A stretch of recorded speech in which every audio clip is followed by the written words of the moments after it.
Hi friends, welcome to HK Fashions. ఈరోజు blouse back side మోడల్కి మంచిగా చిన్నగా బ్యూటిఫుల్ హ్యాంగింగ్స్ అయితే రెడీ చేసి చూపిస్తాను. సో నేర్చుకోవడానికి గెట్ రెడీనా? సో ఫస్ట్ ఆఫ్ ఆల్ ఇదిగోండి, అంచు ఉంది కదా, సో అంచుని 4 సైడ్స్ కట్ చేసేయండి.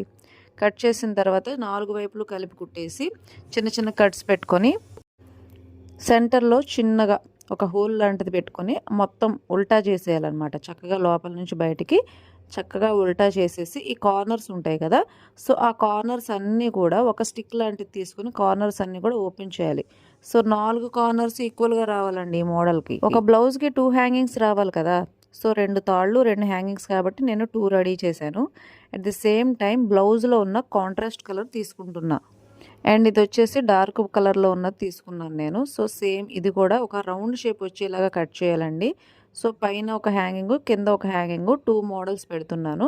ఇవ్వండి, ఇక్కడ నేను ఇలాగ హాఫ్ రౌండ్ వచ్చేలా చూసుకున్నాను. దాని సెంటర్కి ఇలా ఫోల్డింగ్ పెట్టేసి ఒక ట్రయాంగిల్ షేప్ వచ్చేలాగా చూసుకొని స్టిచ్చింగ్ అయితే చేస్తున్నాను. అండ్ ఈ ట్రయాంగిల్ షేప్ను కూడా మొత్తం అంతా కూడా ఉల్టా చేయాలండి.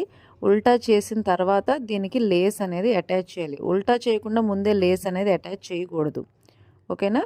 సో ఇలాగ లేస్ మొత్తం కూడా అటాచ్ చేసిన తర్వాత ఇది కూడా నాకు ఏ షేప్ అయితే నేను కావాలి అనుకుంటున్నానో సేమ్ అదే దానికి మ్యాచింగ్ అయ్యేలాగా లేస్ అనేది తీసుకున్నాను, ఓకేనా? వేరే షేప్లో ఉన్న లేస్ కాకుండా ఒక ఫ్లవర్ షేప్లో కావాలి కాబట్టి అదే ఫ్లవర్ షేప్లో లేస్ మోడల్ అనేది తీసుకున్నాను.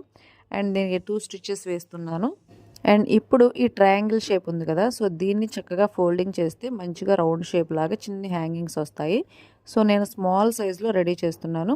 అండ్ ఫస్ట్ థ్రెడ్కి మనం ముందుగా రెడీ చేసుకున్న హ్యాంగింగ్ మోడల్ని ఎక్కించిన తర్వాత ఈ స్మాల్ హ్యాంగింగ్స్ని స్టిచ్చింగ్ చేయాలి.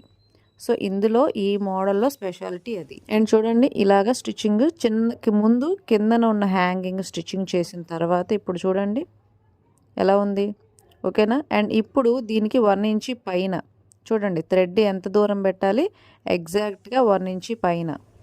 అండ్ 1 ఇంచ్ పైన మార్కింగ్ చేశాను మీకు అర్థం కావడానికి.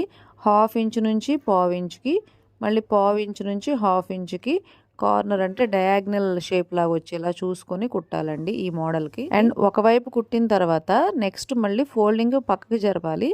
పక్కకి జరిపి మళ్ళీ ఇంకొకటి ఇదే విధంగా కుట్టాలి. చూడండి, ఇప్పుడు ఓపెన్ చేస్తే ఇలాగా ఒక ఫ్లవర్ షేప్ అనేది వస్తుంది. సో ఇప్పుడు ఇలాగా 2 ఫ్లవర్ షేప్స్ రెడీ చేసేసి అండ్ సూది దారం పెట్టి ఈ కార్నర్స్ కింద ఏదైతే మనం కుట్టామో దాన్ని ఈ థ్రెడ్కి హోల్డ్ చేసేసి స్టిచ్చింగ్ చేసేయాలి. సూది దారంతో కుట్టాలి. కుట్టిన తర్వాత ఇలా బ్యూటిఫుల్ ఫ్లవర్ హ్యాంగింగ్స్ అనేవి రెడీ అవుతాయి. సో వీటిని ఈ బ్లౌజ్ మోడల్కి అటాచ్ చేశాను. ఎలా ఉంది?